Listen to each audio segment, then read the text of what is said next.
मित्रांनो, आपण आज आलो शिराळ्याच्या मैदानात आणि आपण पाहू शकता इथं सर्जा आहे रणजित सरांचा. इकडे रणजित सर पण आहेत, त्यांची छोटीशी मुलाखत आपण आज घेतोय. सर नमस्कार. नमस्कार. नमस्कार सर, कसं काय आजचं नियोजन मैदानाचं तुमचं? प्रभाकर केसरी मैदानात बैलाच्या पायाला थोडंसं लागलं होतं. हां आणि तरी पण आपण अमरापूरच्या मैदानात पळवला होता. सेमीला आपली हार झाली होती आणि आपण 1 तारखेला पळणार असा शब्द दिला होता. हां, कारण आपल्याला बैल आजारातून कसा पळतोय, म्हणजे पहिल्यासारखा पळे का ते पाहण्यासाठी त्याला खरं मैदानात उतरला होता. पण बैल पळला म्हणजे पायाला काही जी दुखापत झाली होती ती एवढी म्हणजे गंभीर नव्हती. मग म्हणून तो उतरला होता आणि आजच्या मैदानासाठी सर्जाचा आलाय. तुम्ही पाहताय फ्रेश दिसतोय. नक्कीच आज चांगल्या पद्धतीने पळेल असं वाटतंय.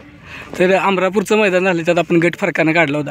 तर सेमीला काय झालं होतं नेमकं? कारण की सेमीला खूप चर्चा होत होती की पहिल्याचा खांदा बदलला, इकडे तिकडे नाही वगैरे काय, दोन्ही बैल आपला दोन्ही खांदी आतून पळतो. आणि काय होतं, अचानक शेजारच्या सेमीमधली गाडी झुकली नाही. हां, तर का झुकली नाही याच्यासाठी मी त्या शेजारच्या गाडीवाल्याला फोन पण केला होता. ओळखीचाच होता तो. तो म्हटला की माझा बैल कडनं पळतच नाही, वशा नावाचा एक बैल होता, पळतच नाही, म्हणून मी झुपला नाही. तर त्या वासराचं जो दुसरं वासरू होतं त्याच्या वशावर, त्या वासराचं असं मत होतं की मी कडनं पळतो, तू आतनं पळ. पण तरी पण तो वशावाला पळला नाही. तर अशा या व्हिडिओच्या माध्यमातून मला सांगायचं की ज्यावेळेस तुम्ही पायरा करता त्यावेळेस 3 फेऱ्याचा पायरा करत असता. म्हणजे गट जिंकला तर सेमीला पळवेल, सेमी जिंकल्यानंतर फायनलला पळवेल. असं मध्येच मैदान सोडून जाण्यात काय अर्थ नाही आहे. तर पुढच्या त्या सर्वसामान्य वासराचं सुद्धा नुकसान होतं. कारण ते वासरू आमदार म्हणून ते वासरू आहे. तर ते वासरूनं मागच्या मैदानात तिथं 2 नंबर केला होता. मग खऱ्या अर्थाने त्या वासराचं नुकसान झालं. त्या वासराच्या मालकानं काय केलं होतं की दुसरा बैल आणला होता आणि झुपला होता. तर आता ते मान्य होणं नाही शक्य, कारण पायऱ्यातला बैल जो गटाला पळाला तोच सेमीला पळाला. त्याचं मत असं होतं की मला नंबर वगैरे काही देऊ नका, पण माझं वासरू या सेमीत पळवा. कारण सेमीत चांगली लढत होती, सर्जा होता, वाघेरीचा बादल होता आणि अजून 1-2 बैल चांगली होती. त्याच्यामुळं चांगला सेमी होता. मात्र त्याला आयोजकांनी पळवून दिलं नाही. नंतर असं समजलं की तो बैल पळला का पळला नाही, मुद्दाम पळला नाही का त्याच्या मागे काय कारणं होती. खूप वाईट वाटलं. अशा पद्धतीचे जर बैल मालक राजकारण करणार असतील तर नक्कीच कुठं ना कुठं तर हे बैलगाडी क्षेत्र एक चुकीच्या वळणावर चालले. तुम्ही आलाय, गट आलाय, गटाला पळा, सेमीला कुठं पण लागला तर तुम्ही पळा.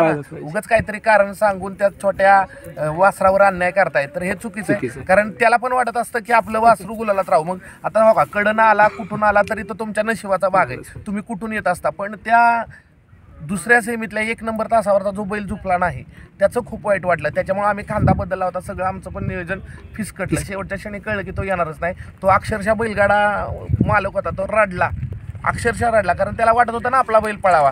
जर पैरेकऱ्यानं झुकला नाही तर काय करायचं. तर त्याच्यासाठी मी या व्हिडिओच्या माध्यमातून सांगतो, अशा पैरेकऱ्यांवर कुणीच पायरा करू नका.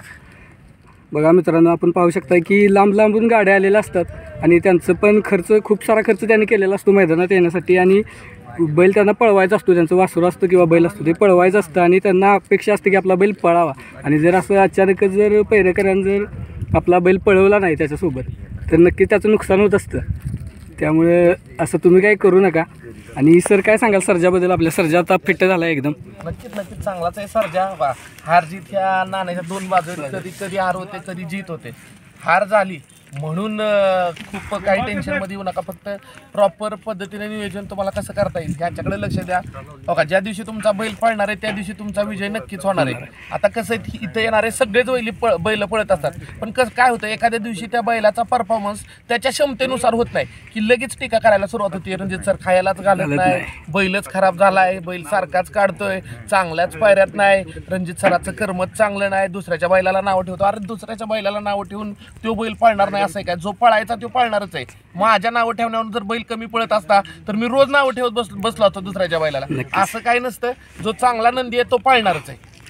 चालेल सर. तर आजचा पैरा काय आपण गुपितच ठेवलाय अजून? नाही गुपित पैरा बाकीच्यांसारखा. कारण आपण कुणाकडून वायदी वगैरे घेत नाही पैऱ्यासाठी. त्याच्यामुळे आपला पैरा गुपित नसतो, जगजाहीर पैरा असतो. आपल्या सगळ्यांना पैरा आपण सांगतो. कारण पैरा लपवून काय होत नसतं. पण कसं आहे की आपण कुणाकडून रुपया घेणार नाही, रुपया कुणाला देणार नाही. त्याच्यामुळे मी सांगायला आम्हाला काहीच वाटत नाही. आमचा पैरा ह्याच्यावर आहे.